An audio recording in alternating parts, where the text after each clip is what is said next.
ठाण्यामध्ये पावसाची संततधार सुरू आहे। वंदना टॉकीज बस स्थानक परिसरामध्ये सध्या पाणी भरल्याचं चित्र आहे, तर वाहनधारकांना यामधून मार्ग काढण्यास सध्या अडथळे येतात।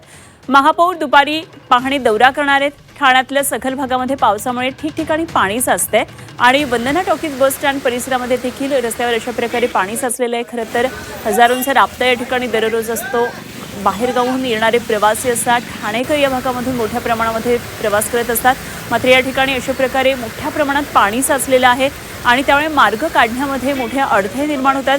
ठाण्यामध्ये मार्केट परिसरामध्ये देखील पाणी झालंय, त्यामुळे नागरिकांना अशा प्रकारे पाण्याने भरलेल्या या रस्त्यामधून मार्गक्रमण करावं लागतंय। ठाण्याच्या महापौर आज सखल भागाचा पाहणी दौरा करणार आहेत आणि 12 वाजता हा पाहणी दौरा सुरू होणार आहे।